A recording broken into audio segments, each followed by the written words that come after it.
ay kahit mawala sila, manatili ka. Yan yung kulay. Minsan may mga taong nakakatisod sa iyo. Diba? Bakit ka na wala ka sa church? Kasi natisod ako doon sa brother and sisters. Katotohanan, lahat tayo ay matitisod tayo sa bawat isa sa atin. Kasi we are all not perfect. We are imperfect. Yeah? Kung tingnan natin ng bawat isa, matitisod tayo.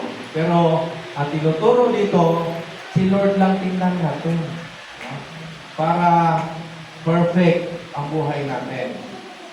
Alam niyo yung bago pa ako sa panampalataya noon, at bago na rin yung mga miyembro pa, pioneering eh. Pero nauna sila na almost 1 year. Tapos nung umasok ako, akala ko, okay to, nagmamahalan. Pag kumanta naman, masaya. No? Ang buhay Kristiyano ay masayang tunay. Yan. Alive, alive. Pero pag bakit? Minsan, sila mismo ay nag-aaway, nagrarambulan. At dahil bago di pa mature, nagmumurahan pa rin. Parang nagkamali lang tayo pasok ka.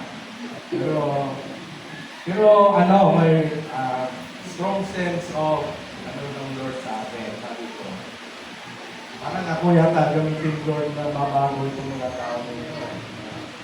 So, meaning to say, hindi ako natisod, I stay. Then, tuwing na lang, may mga testimony, at kung ako yung nakatayo, ko sila, parang pinapagalitan ko sila, hindi pa ako pastor nun eh. Ano ba kayo? Pakakala ko ba? Kristiyano tayo, ganito na.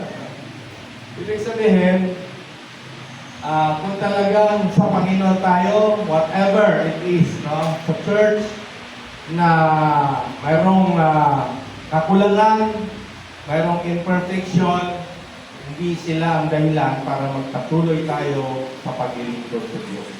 Amen? Kahit mawala man ang lahat. No? Naalala ko si Paul no? Iniwan na ako ng lahat. Lahat ng niya, kasama. Pero praise the Lord. Kung sa Ilonggo pa, praise the Lord gihapon.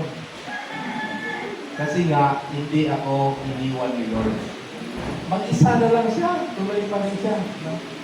Kaya sa atin ay tingnan natin na yung mga distractions, yung discouragement, or even burnout, maraming mga ganyang maranasan at naranasan maging manampalataya na tayo. So this is why God gives us each other our words of encouragement and support. Yan. Are crucial to pulling us forward. We need people in our life that can ask questions, offer challenge, and hold our hand as we take spiritual steps forward. So, kaya tayo ay mga pastors, leaders, no? Sila yung katuwang natin sa paglago sa ating pananampalataya at kaunawaan sa salita ng Diyos. Sabi sa Hebrews 10:24, sabi diyan, let us consider how we can spur one another towards love and good deeds. Spur literally translated means to provoke. It is our role as brothers and sisters in Christ to stand alongside each other and through loving relationship pull one another toward Christ likeness. Pag sabing pull, yung ilahin, ilahin siya o ilahin patungo sa Panginoon. So, hindi siya ilahin pababa, kasi yung sinasabi nilang Filipino mentality, nakataas na, ilahin na pababa. Crab mentality. Kasi yung crab, di ba? Pag doon sa Nakita ba kayo actual noon? Nakita yung crab doon sa sapa o sa ilog. No? Pag nagkakayatan yan, bawat isa, aakyat doon sa iba rin, no? Kasama nila, hanggang sa lumami sila. Then pag mabigat na, malaglag sila pababa. Sabay-sabay. Kaya yun yung sabi ng crab mentality. So, ganon din yung no, yung kaisipan na hindi dapat umiral. Bagkus, no, tayo po ay lumago, no, patungo sa direksyon na pinapagawa ng Diyos sa atin. Then, yan yung unang natin, when we are pulled forward. Then the second one is we stride forward. Yan. Stride forward. Ibig sabihin ng stride ay pag humakbang ka o tumakbo ka, minsan ay lakihan mo yung hakbang. O di kaya merong minsan yung may haharang dyan, lulutagin mo yun, no? Para parang hurdle, no? Ganon, stride forward. So, ano tayo, no? To stride forward, we will not be influenced when people try to trick us with lies. So clever, they sound like the truth. Yan, sabi dyan. So, we are following our mentors and pastors on where to go and how to run. But now we can know where next because we read the Bible and we can hear the voice God guiding us along our fellow believers. Ibig sabihin, hindi lang itong Sunday na nakakinig tayo ng sermon o nakakinig tayo ng salita ng Diyos, hindi siya sapat para tayo ay lumago. Kundi, tayo rin mismo ay matuto magbasa ng salita ng Diyos at makinig sa boses ng Diyos sa buhay natin. Hindi pwedeng tuwing Sunday lang tayo kakain. Maaari talaga ay everyday kakain tayo ng spiritual food which is the Word of God. Sabi diyan, now we can where's next because we read the Bible and we can hear the voice of God. It is now, sabi diyan, it is now our time to be Peter who can step out of the boat and walk on water when Jesus calls us to come. Yan. Yan picture. Si Peter ay alam naman ating kwento, di ba? Kung sa laot sila, kinauna sila ng Panginoon. Then, nung gabi na, maalon, bigla na lumitaw ang Panginoon, nakalakad sa tubig. Nung makita ni Peter sa kanyang mga disciples, ang Panginoon, kala nilang multo. Kaya sabi ng Panginoon, ako to. Ang Panginoon, nakalakad sa tubig. Yan. Then, nung makita ni Peter, agad siyang sumigaw, Panginoon, gusto kong pumunta sa iyo. Kaya sabi ng Panginoon, Peter, come. So, siya lang ang siya yung tawag doon. Siya lang, kasi si Peter, rin siya, impulsive kasi yan Lahat na lang pakialam niro o gusto una-una lagi. No? Pero, leader din naman kasi siya. No? Pero pagdating sa tama, bida-bida.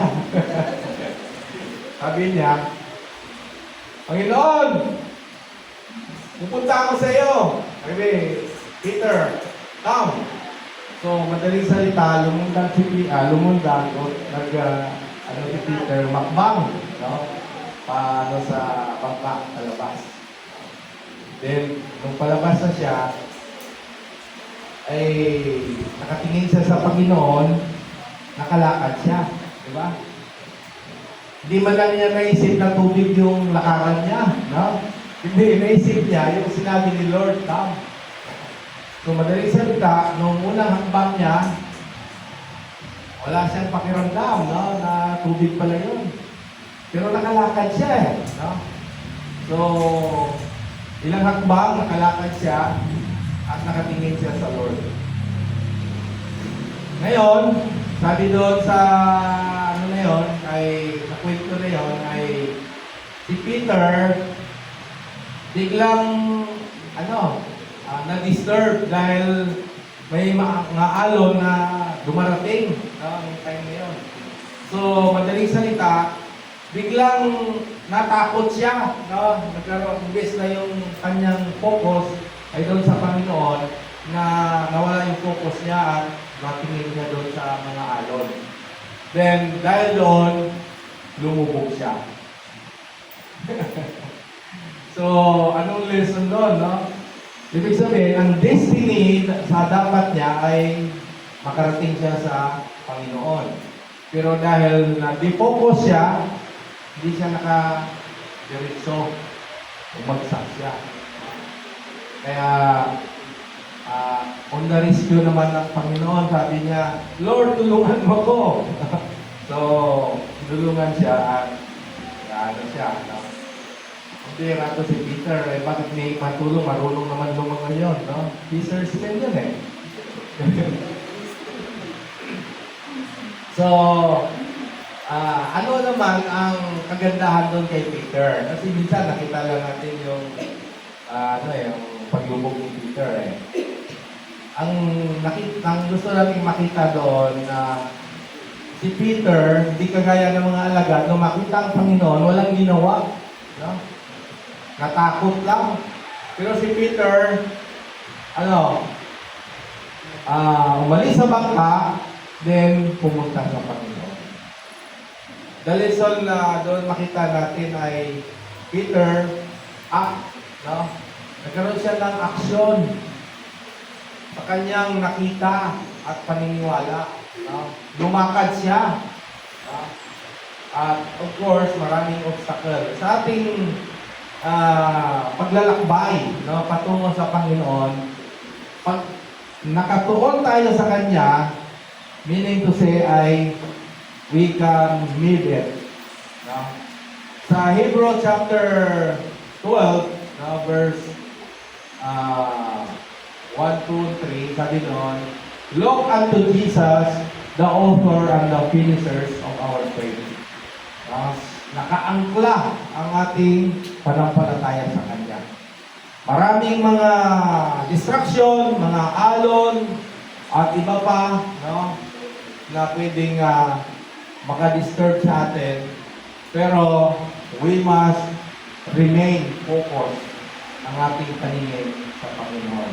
And we can do it. Amen? Makarating tayo. Yan. Makarating tayo. Okay. Okay, ito yung ating pinaka-conclusion ngayon. Unity in faith is running together. Without leaving anyone behind. And we are pulled forward, we strike forward.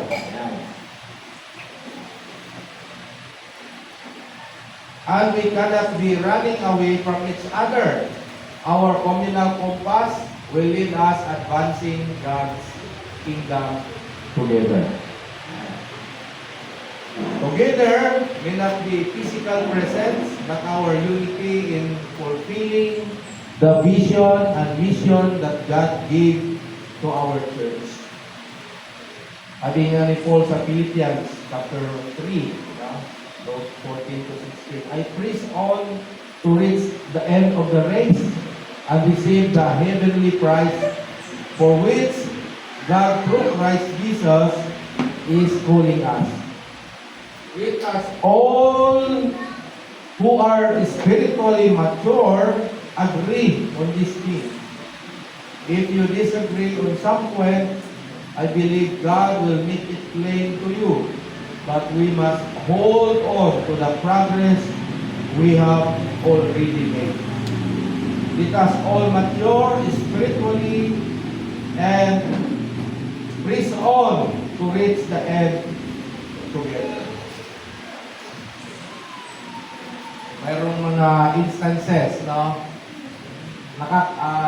Mayroong grupo, makita niyo doon sa formation sa yan sa Kalawakan, may ibon na grupo-grupo sila, no, lumilipad.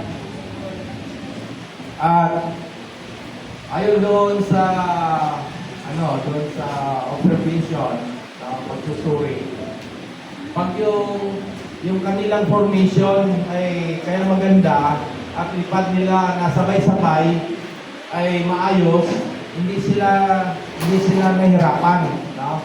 Nagpo-flow lang sila sa hangin, no? Sabay-sabay. Ngayon, kung mayroong malaglag o mawala yung isa doon sila ay nahirapan. No? So, halimbawa, may nabaril, no? Yung isa sa kanila nasugatan, ay inaagapan nila na hindi yun malaglag, no?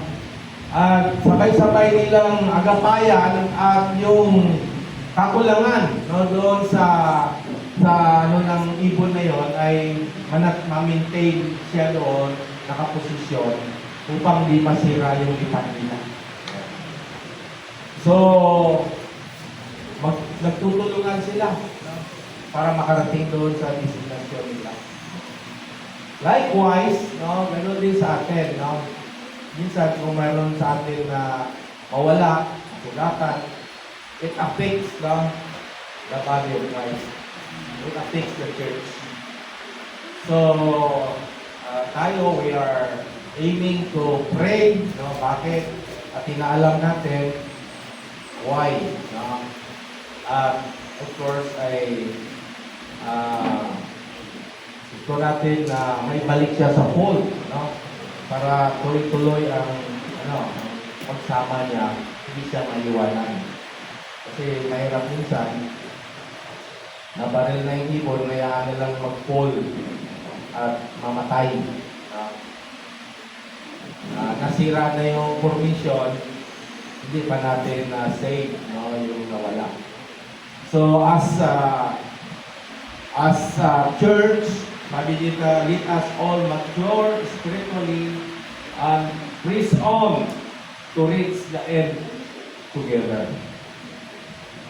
Tayo lahat ay makarating. Amen? Amen. Kung ano man ang pinaparating ng Diyos sa atin, hindi naman end of our destiny.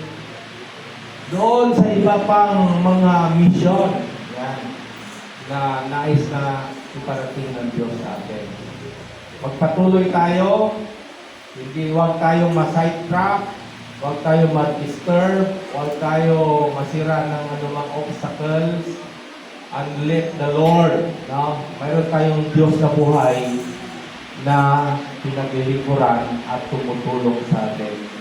Whatever it is. Amen? Mr. RC, ilang taon ka nang sa Panginoon? 40 years na? No. Ako mga 30 plus. Maraming distraction. Maraming mga pinagdaanan. No? And yet, sabi nga ni Paul dito, nakatayong matibay, feet forward, sabi dito, and receive the heavenly prize for which God through Christ is calling us. Mayroong heavenly prize, no? That tayo, no, na nagpapatuloy at makatapos na natin takwil sa buhay. Amen? So, today, no, kailangan natin magpatuloy at patuloy na maranasan ang kalakasan mula sa Diyos na buhay. Yung natin muko, tayo po'y manalangin. Yes, thank you, Father. Panginoon, kami ay nagpapasalamat sa opportunity, Panginoon, na kami ay patuloy na tinuturuan ng iyong salita. As a church, as a community, mayroon pong direksyon na pinapatahak ka sa aming Panginoon. Patungo, O Diyos, sa iyong kalooban. Father God, we pray na kami lahat ay patuloy na lumago, O God, sa iyong mga katuruan at patuloy lumago, O Diyos, sa aming pananampalataya. Pagpalain mo kami lahat, O God, at marating po namin ang destiny, ang end of the line, Father, na sinaka-goal ng buhay ng bawat isa sa amin. Thank you, Lord, at patuloy na binasan po namin ang iyong pagsama sa amin, ang iyong presensya, Panginoon, at patuloy na pagpapala.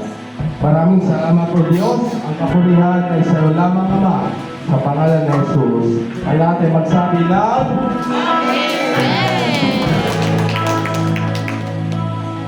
okay, mag-offering din po tayo at taas po natin ang ating offering. Father God, salamat sa mga kamay na ito. Ngayong pinagpala sa mga resources, kabuhayan, at lahat, Panginoon, na mayroon po sila. At kami, Panginoon, pagkilala na Ikaw, Diyos, ang nag-provide at nagpala sa lahat, Panginoon, ng aming pinatangkilik.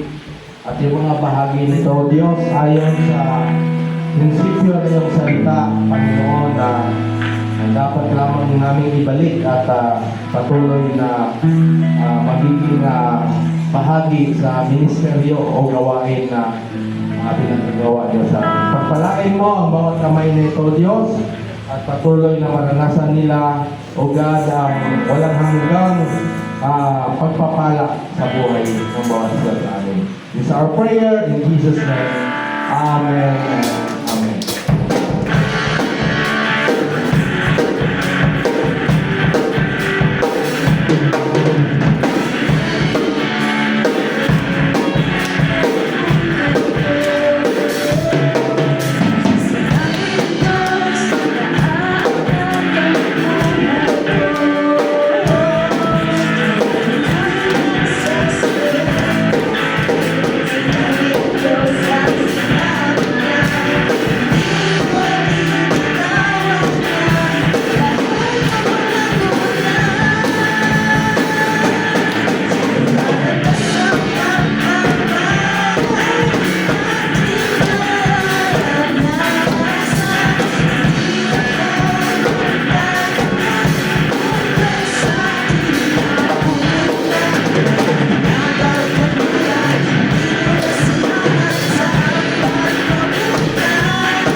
Okay, so, announcement po. Patuloy po yung ating devotion.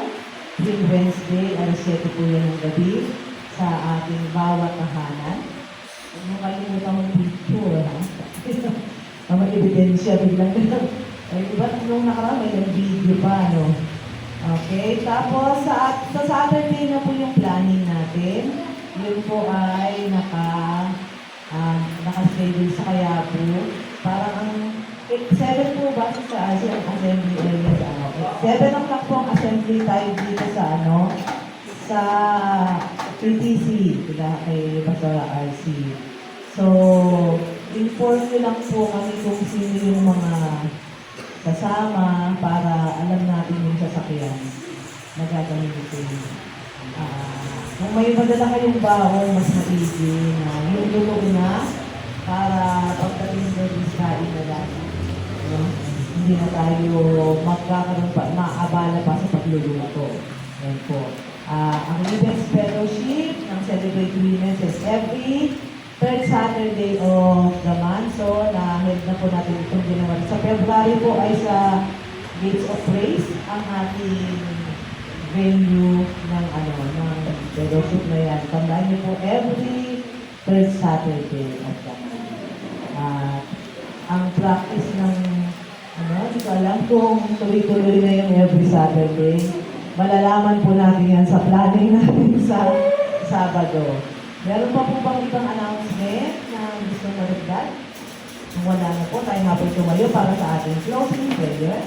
Minsan pa, Panginoon, kami nga po nagpupuri, nagpapasalamat sa amin sa patuloy mong pagpapaalala kung paano kami mamuhay, kung paano pa namin i-develop at lumago ang aming buhay Kristiyano. Salamat na sa pagpapaalala na kailangan natin magtulungan, mag-agapayan, magpalakasan sa bawat isa, at maging sensitive sa nararamdaman ng aming mga kapatid upang sama-sama nga po kami na tama ang tatahaking landas patungo sa iyo. Patuloy mo kami ingatan, patuloy mo kami gabayan, patuloy mong ipaalala sa amin ang mga dapat namin gawin, ang mga salitang amin na babasa, upang ito ang magsilbing baon namin sa aming pamumuhay sa mundo ito. Yes, Dalangin Lord. po namin mga provision mo sa amin sa pinansyal, sa pangailangan, kayo din po sa aming physical, yung aming health, Panginoon, lalong-lalo na po sa mga haligi ng tahanan na patuloy na nagtatagulod sa kanilang pamilya. Ikaw ang mag-ingat sa aming pamilya, sa aming mga mahal sa buhay, at dalangin po namin na ibalik mo kami dito sa Sunday upang sama-sama ulit kami magpuri, magluwalhati, magdakila sa iyong dakilang pangalan. Ito ang aming dalangin sa pangalan ni Jesus. Amen. Amen. Tanggapin po natin ang pagkapala. Pumayo po tayo na taglay ang kagalakan, kapayapaan sa ating mga puso, sa pangalan ng Ama, ng Anak at ng Espiritu Santo. Ang lahat na may sabi ng Amen. kaya po tayo.